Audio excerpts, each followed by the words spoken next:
Alhamdulillahillazi arsala rasulahu bil huda wa dinil haq yuzhirahu ala ad-dini kullih walau karihal kafirun. Asyhadu an la ilaha illallah wa asyhadu anna Muhammadan abduhu wa rasuluh. Allahumma salli wa sallim ala sayyidina wa habibina wa syafi'ina Muhammadin sallallahu alaihi wasallam, amma ba'd.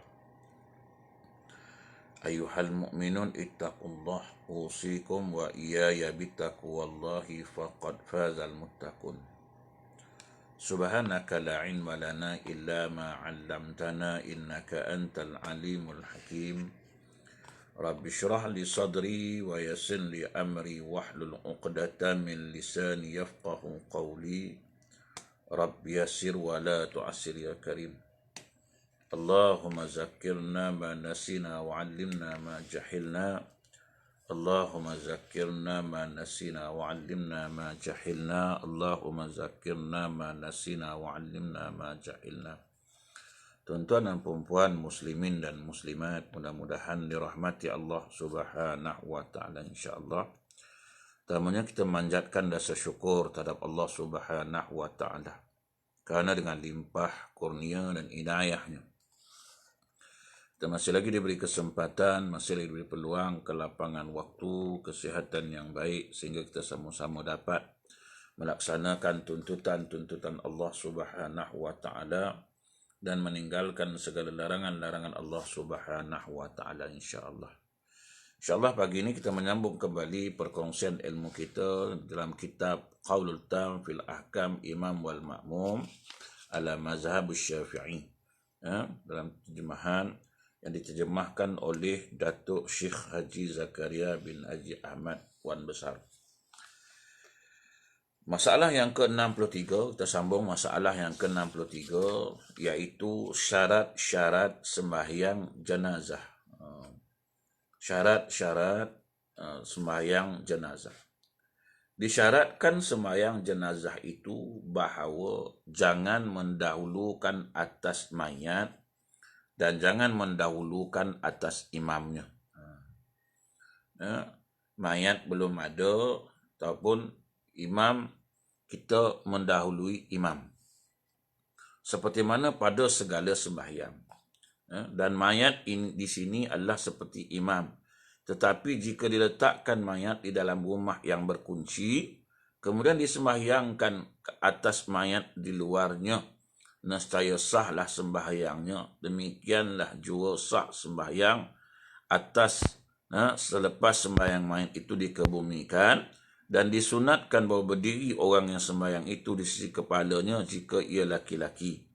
Dan jika kepala mayat itu terpotong, maka hendaklah dibasuh dan diletakkan di dalam kapan pada tempatnya. Dan orang yang sembahyang itu mahulah berdiri bertentangan dengannya. Okey. Masalah pertama, sembahyang jenazah itu disyaratkan sembahyang jenazah itu bahawa jangan mendahulukan atas mayat dan jangan mendahulukan atas imamnya. Ini syarat pentinglah, jangan mendahulukan sembahyang jenazah pi mayat tak ada. Mayat belum ada lagi, tiba-tiba dah sembahyang, baru sakit dan nak sembahyangkan dia. Atau mendahului imamnya. Atau sembahyang jenazah kita ikut imam, tiba-tiba imam belum angkat takbir, kita dah angkat takbir, Seperti juga pada segala sembahyang dia kata. Dan mayat di sini adalah seperti imam, tetapi jika diletakkan mayat di dalam rumah yang berkunci. Ini masalah, kalaulah mayat itu diletakkan dalam rumah yang berkunci, kemudian disembahyangkan atas mayat di luarnya. Jadi sembahyang mayat di dalam rumah, kunci, kemudian kita sembahyang kat luar ni. Mana setaya sahlah sembahyangnya, dia kata. Sah sembahyang mayat tu, ya sah. Demikian juga sah sembahyang atas mayat ini selepas sembahyang mayat itu dikebumikan. Begitu juga mayat dah dikebumikan, sah tak sembahyang? Sah. Dan juga sah sembahyang atasnya selepas sembahyang mayat itu dikebumikan. Kemudian Disunatkan bahawa berdiri orang sembahyang itu di sisi kepalanya jika ia laki-laki. Kalau mayat tu laki-laki, ya, sunatnya berdiri dekat sisi kepalanya. Kepala jenazah tadilah. Dan jika kepala mayat itu terpotong, katalah mayat itu kepala terpotong, maka hendaklah dibasuh dan diletakkan di dalam kafan pada tempat dia. Letakkan pada tempat dia, kemudian letak kat bahagian kepala lah. Letakkan dalam kafan pada tempatnya, dan orang yang sembahyang itu mahulah berdiri bertentangan dengannya. Dan jika mayat itu terpotong anggotanya, maka adakah memadai pada sembahyang atasnya dengan membasuh kebanyakannya, atau tak dapat tidak dari membasuh sekalian anggotanya. Okey. Masalah yang lain, dia kata, jika kepala mayat itu terpotong, maka hendaklah dibasuh. Kepala tak ada, dibasuh, diletakkan dalam kafan pada tempatnya, dan orang yang sembahyang itu mahulah berdiri bertentangan dengan kepala itu tadi. Ini satu masalah. Habis. Okey. Dan jika mayat itu terpotong anggotanya pula. Ni anggota terpotong. Tadi kepala terpotong. Ni kepala terpotong. Maka adakah memadai pada sembahyang atasnya dengan membasuh kebanyakan, atau tidak? Dapat tidak dari membasuh sekalian anggotanya. Atau jika dipotong tangan pencuri kemudian mati, atau dipotong anggota seseorang kemudian membunuhnya, adakah wajib membasuh anggota-anggota terpotong itu dan mengkebumikannya beserta jasadnya? Okey. Ini banyak masalah-masalah dia. Ini kalau terpotong, satu masalah. Apakah tak dapat tidak daripada membasuh sekalian anggotanya juga? Atau jika dipotong tangan pencuri, pencuri masih hidup, kemudian dipotong tangan pencuri, kemudian mati, kemudian baru itu mati. Atau dipotong anggota seseorang, kemudian membunuhnya. Ataupun dipotong anggota ni, kemudian dibunuhnya lah. Adakah wajib membasuh anggota-anggota yang terpotong itu? Tangan tu wajib basuh ke tak? Dan mengkebumikannya serta jasadnya. Ataupun kena kebumi tak berserta dengan jasadnya nanti. Okey. Untuk menjawab soalan-soalan tersebut, berkata Al-Imam Ibn Imad bin Al-Aqfash, aku tidak mendapat perkataan yang memuaskan. Kata ulama ini, aku tak dapat perkataan yang memuaskan, dan mengikut apa yang diilhamkan Allah Ta'ala untuk aku menjawab soalan itu, jika anggota-anggota tersebut tercerai ia daripadanya, daripada jasad lah. Jika anggota-anggota tersebut bercerai ia daripadanya pada ketika ia hidup, seperti dipotongkan dua belah tangannya, dua belah kakinya, dan dapati ia masih dalam hayat mustaqirah. Ayat yang panjang. Selepas dari potong kedua-duanya, kemudian barulah ia mati, maka hukumnya tidak wajib membasuh anggota tersebut dan mengkebumikannya, serta hanya sunat jua. Okey. Yang ini sahaja dia kata. Jika anggota-anggota tersebut bercerai, ia daripada anggota lah, anggota badan dia tadi. Pada ketika ia hidup, seperti dipotong dua belah tangan, dua belah kaki, didapati ia masih di dalam hayat mustaqirah. Ada ayat mazbuhah, hayatul mazbuhah, ada ayat mustaqirah. Mazbuhah ni nyawa-nyawa ikan lah. Potong-potong, tak sampai seminit dua, mati. Yang ini hayatnya panjang jugalah. Maka hukumnya tidak wajib membasuh anggota-anggota tersebut dan mengkebumikan sertanya hanya sunat jua. Okey. Itu masalah syarat sembahyang jenazah. Dia kata dalam ni, ini sahaja yang dihuraikan dalam kitab ini. Masih ada lagi kitab-kitab yang besar-besar. Tuan-tuan boleh carilah, boleh rujuk. Ini yang disebut dalam kitab Qaulul Tam fil Ahkam Imam wal Ma'mum, yang diterjemahkan oleh Datuk Syekh Haji Zakaria bin Haji Ahmad Wan Besar. Di mana dia ni adalah seorang ahli jawatan kuasa fatwa negeri Kedah dulu. Okey. Yang ke-64. 64. Masalah yang ke-64. Imam sujud 3 kali. Adakah makmum wajib ikutnya? Telah sembahyang makmum serta imam dan duduk ia sertanya kerana membaca tasyahud. Ini bab sembahyang. telah sembahyang makmum serta imam dan duduk ia sertanya kerana membaca tasyahud, maka tiba-tiba imam sujud yang ketiga, maka adakah wajib atas makmum mengikutnya padanya atau tidak? Sujud kali pertama, sujud kali kedua. Duduk nak baca tasyahud. Tiba-tiba imam sujud kali yang ketiga. Imam ingat dia baru sekali sujud, dia sujud lagi lah. Mana sujud yang ketiga. Kita pun tahu, oh ni sujud yang ketiga. Dia kata, maka adakah wajib atas makmum mengikutnya padanya atau tidak? Kena tak sujud? Sebab imam sujud ni. Tetapi imam sujud yang ketiga. Kita tahu imam sujud yang ketiga. Mungkin imam tak tahu, mungkin imam kata dia baru sekali sujud. Okey. Untuk menjawabnya, hendaklah ditilik jika imam itu sujud selepas berlalu masa sekadar bacaan tasyahud, maka wajiblah atas makmum mengikutnya pada sujud yang ketiga dan ditanggungkan demikian itu atas sujud sahwi. Okey, tengok pada masa kadar tasyahud itu. Kalaulah imam itu sujud selepas berlalu masa sekadar bacaan tasyahud, rasa-rasa macam lama sangat dia baca tasyahud, macam dah habislah baca tasyahud, maka wajiblah atas makmum mengikutnya pada tasyahud, pada sujudnya yang ketiga. Sebab apa? Sebab ditanggungkan demikian itu atas sujud sahwi. Mungkin imam ni sujud sahwi.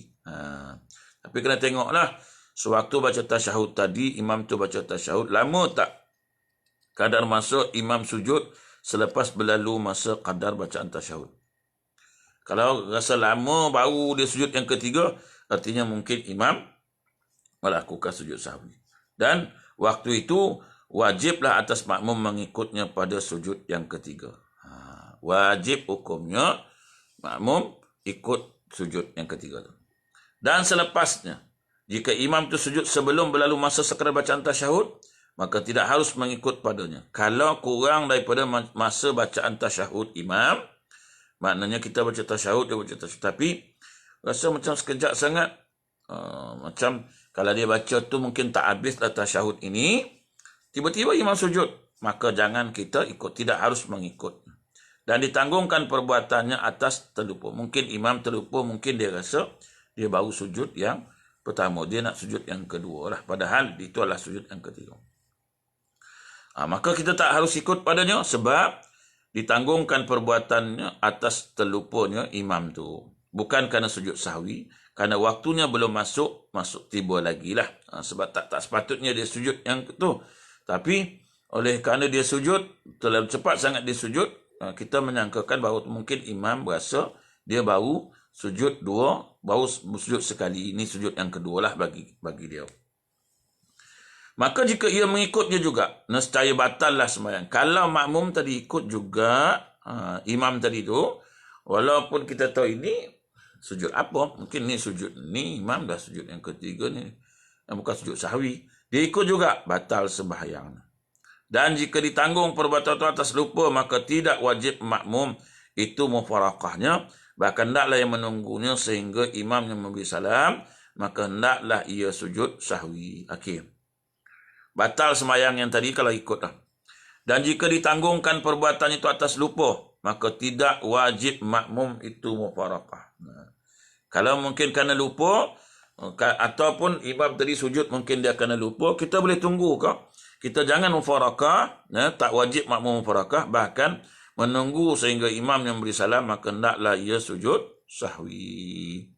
Maka hendaklah ia sujud sahwi. Maknanya, boleh tunggu, jangan mufaraqah, tunggulah imam yang beri salam, maka hendaklah ia sujud sahwi. Ini imam sujud 3 kali, adakah makmum wajib mengikut? Tengok pada keadaan lama dia baca tasyahud. Kalau lama sangat lepas tasyahud, dia sujud, itu kita ihtimal sebagai sujud sahwi. Kalau kejap sangat, maka itu dianggap sebagai sujud lupa imam. Maka tak wajib mengikutnya. Kalau kita ikut juga, maka batal sembahyang. Dan jangan mufaraqah kita dengan imam. Kita boleh tunggu dia. Nanti bila imam dah bagi salam, imam bagi salam, maka hendaklah ia sujud sahwi. Okey, ini masalah. Masalah yang ke-65. makmum syak mendahului takbir atas imam. Telah sembahyang makmum serta imam. Kemudian syak bahawa ia bertakbiratul ihram dahulu daripada imamnya. Maka hukumnya tidak sah sembahyangnya. Demikianlah dinakalkan oleh Al-Bughawi daripada Al-Qadhi. Dia kata, telah sembahyang makmum serta imam, kemudian syak bahawa ia bertakbiratul ihram dahulu daripada imamnya. Maka hukumnya tidak sah sembahyangnya. Demikianlah dinakalkan, dipindahkan oleh Al-Bughawi daripada Al-Qadhi. Maka tak sah sembahyang. Walaupun dia syak bahawasanya takbiratul ihramnya mendahului imam. Okay. Ini kalau dia jauh lah. Dia jauh daripada imam. Dia tak nampak imam. Kemudian dia pun angkat takbir. Dan dia rasa macam aku ni, imam belum takbir ke dah takbir? Rasanya belum takbir. Tapi dia dah takbir, maka sembahyangnya tidak sah. Okey. Bersalahan jika syak ia pada mendahulukan berdirinya atas imam atau kemudiannya, maka tidaklah mudarat sembahyang itu, sahlah sembahyang itu mengikut pendapat yang sahih. Yang tadi takbiratul ihram. Yang ini bersalahan jika dia syak ia pada mendahulukan berdirinya atas imam. Imam belum berdiri lagi, dia dah bangkit. Dia rasa dia mendahului imam dalam keadaan berdiri ataupun kemudian. Maka tidaklah mudaratkan sembahyang. Ini sahlah sembahyang itu mengikut pendapat yang sahih. Dalam bab berdiri, kalau dia syak, aku dah mendahului imam sedangkan imam belum berdiri ni, syak dia. Maka dia kata sahlah sembahyangnya itu. Apa perbezaannya antara dua masalah tu? Dan perbezaan di antara dua masalah itu pertama, kerana kesahan pada pendirian itu lebih banyak hasilnya berlakunya daripada kesahan pada takbiratul ihram. Dan inilah surah dua masalah. Sah pada pendirian ada dua surah. Berdiri di belakang imam, berdiri bersama dengan imam. Satu, sah pada pendirian ada dua surah. Pendirian pertama, surah yang pertama, wajah yang pertama ialah berdiri di belakang imam, berdiri sama dengan imam. Okey. Maka batal pada pendirian ada satu surah sahaja, iaitu berdiri dahulu daripada imam. Maknanya surah yang ni berdiri di belakang imam, berdiri sama imam ini, batal pada pendirian ada satu surah sahaja, iaitu berdiri dahulu daripada imam. Yang kedua, sah pada takbiratul ihram ada satu surah sahaja, iaitu bertakbiratul ihram kemudian daripada imam. Batal pada takbiratul ihram ada dua surah. Pertama, bertakbiratul ihram dahulu daripada imam atau bertakbiratul ihram sama dengan imam. Ini hukumnya batal pada takbiratul ihram ada dua wajah, satu mendahului, satu bersamaan dengan imam. Ringkasnya, sah pada pendirian itu dua surah daripada tiga surah. Tiga wajah lah. Dan sah pada takbiratul ihram itu satu wajah daripada tiga. Maka dengan sebab itulah sahlah sembahyang seseorang apabila syak ia, adakah ia berdiri terdahulu daripada imam atau terbelakang daripadanya. Dan terbatallah sembahyang bila syak ia adalah takbiratul ihram dahulu daripada imam atau terkemudian daripadanya. Maknanya, kalau kita mendahului imam waktu takbiratul ihram, maka jawapannya ialah terbatallah sembahyangnya. Kan? Begitu juga kalau berdiri ni sahlah sembahyang, sah bertakbiratul ihram satu surah bertiga ni, maka dengan salah sah, dengan sebab itu sahlah sembahyang seorang bila syak ia, adakah ia berdiri terdahulu daripada imam atau terkebelakang daripadanya. Berdiri dahulu ke kemudian sah. Takbiratul ihram tak sah. Kemudian masalah yang ke-66. Masalah yang ke-66 ialah disunatkan dalam sembahyang 5 sattah, berhenti sekejap. Ni tempat-tempat yang disunatkan dalam sembahyang tu berhenti. 5 sattah, iaitu pertama berhenti sekejap selepas takbiratul ihram, maka janganlah disambungkan dengan doa iftitah Allahu Akbar Allahu akbar kabira. Jangan sambung terus. Sunatnya berhenti sekejap sebelum kita membaca doa iftitah. Angkat-angkat terus sambung baca terus. Berhenti. Allahu akbar. Dah berhenti sekejap baru kita baca doa iftitah. Ini sunat sahaja. Nak dapatkan sunat dalam sembahyang ni, maka ulama menyebutkan di dalam sembahyang ada 5 tempat berhenti sekejap. Yang keduanya selepas selesai daripada doa iftitah. Lepas doa iftitah juga disunatkan kita berhenti baca doa iftitah, berhenti sekejap. Kemudian yang ketiga, selepas waladhdallin berhenti sekejap sebelum membaca amin supaya tidak diwahamkan amin itu sebahagian dari suratul Fatihah. Waladhdallin. Berhenti sekejap, kemudian amin. Ni kadang-kadang kita biasa kalau kita buat kadang-kadang waladhdallin amin. Kalau jadi imam takut makmum potong, cepat-cepat kita aminkan, kan? Yang ini sebenarnya kalau ikut dalam ni disunatkan kita berhenti waladhdallin amin. Berhenti memisahkan amin itu dengan waladhdallin itu seketika lah. Yang keempat, selepas amin sebelum baca surah. Waladhdallin amin. Okey. Habis amin sebelum baca surah. Berhenti kejap. Dan disunatkan bagi imam berhenti selepas amin sekadar masa makmum membaca suratul Fatihah. Melainkan jika makmum peka tidak dengar, maka tidak disunatkan imam satah untuknya. Lainlah kalau makmumnya semua peka. Tapi kalau makmumnya tak peka, maka disunatkan berhenti. Begitu juga sunatnya berhenti imam ini selepas amin itu sebelum membaca suratul Fatihah, membaca surah, maka bagi imam ini disunatkan berhenti sekadar masa makmum membaca Fatihah. Tunggu seolah-olah macam menunggu makmum habis membaca Fatihah. Habis imam buat apa? Nganggur. Imam bukan suruh menganggur. Imam disuruh bacalah secara sir dahulu apa-apa ayat, sebab tidak ada istilah dalam solat ini menganggur. Yang kelima, selepas selesai daripada membaca surah disunatkan satah sebelum turun rukuk. Habis surah, wa tawassaw bis sabr. Jangan turun terus Allahu akbar.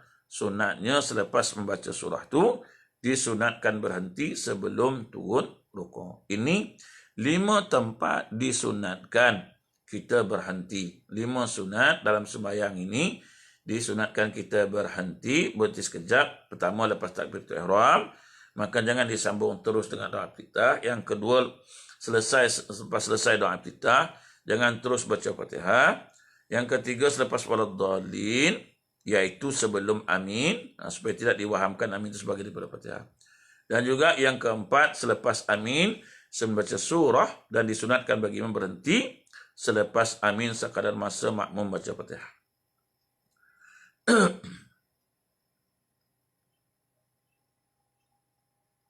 Baik tuan, baik. Selamat pergi bekerja tuan. InsyaAllah. Kemudian, selepas selesai daripada membaca surah, disunatkan berhenti sebelum turun rukuk. Ini tempat-tempat yang disunatkan. Maka disunatkan bagi imam. Berhenti tadi itu bagi imam. Dalam bab selepas amin itu, sebelum baca surah, disunatkan berhenti sekira-kira makmum sempat membaca suratul Fatihah. Masalah yang ke-67. Disunatkan bagi imam, makmum dan munfarid, yakni semua sendirian, membaca amin. Disunatkan bagi imam, makmum dan juga sembahyang seorang-seorang membaca amin. Okey. Disunatkan imam berkata amin karena apabila imam berkata amin, maka berkatalah para malaikat amin seperti mana warid dalam hadis. Disunatkan bagi makmum turut berkata amin serentak dengan imam. Maka sabda Nabi SAW, man wafaqa ta'minuhu ta'minal malaikati ghufira lahu ma taqaddama min zambi. Barang siapa bertentangan Bacaan amin dengan amin malaikat nescaya diampunkan barang yang terdahulu daripada dosanya. Jadi untuk dapat ini kita sama-sama amin dengan imam. Jangan mendahului imam, jangan membelakang sangat imam. Imam sebut amin, kita pun amin. Man wafaqa ta'minu ta'minal malaika wa fira lahu ma taqaddama min zambih. Dan dikehendaki dengan muwafaqah bertentangan di sini, muwafaqah dengan perkataan mengikut pendapat yang sahih dan mengikut pendapat yang lain pula muwafaqah pada ikhlas dihikayatkannya oleh Al-Khattabi dan An-Nawawi pada syarah Muslim. Ada dua. Satu, muwafaqah dari sudut keikhlasan, satu muwafaqah dari sudut mengikut pendapat ni ialah yang sahih, muwafaqah dengan perkataan mengikut pendapat yang sahih dan mengikut pendapat yang lain pula muwafaqah dengan ikhlas. Ikhlas tak ada siapa yang tahulah.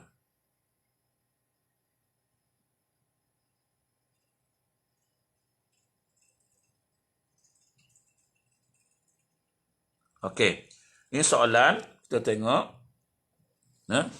Soalan ni kita tengok sekiranya imam yang sujud kali yang ketiga atas sebab terlupa. Lepas imam bagi salam, makmum maklumkan pada imam tadi imam sujud 3 kali.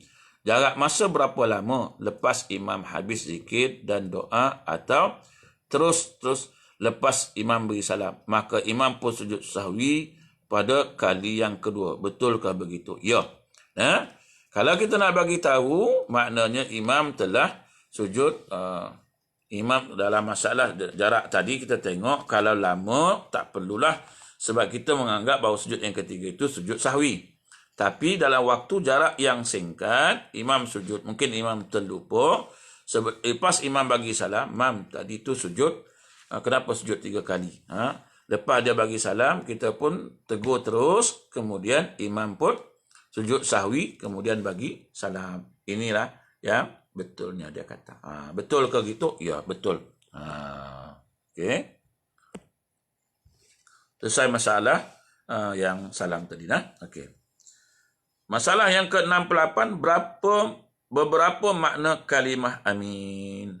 Beberapa kalimah amin. InsyaAllah kita sambung lagi di lain waktu. Hari dah pukul 7. Jadi tuan-tuan cukup setakat itu, ramai yang nak pergi bekerja. InsyaAllah kita sambung pada malam nanti. InsyaAllah kuliah maghrib secara live. InsyaAllah. Wallahu a'lam. A'udzubillahi minasyaitonir rajim. Bismillahirrahmanirrahim.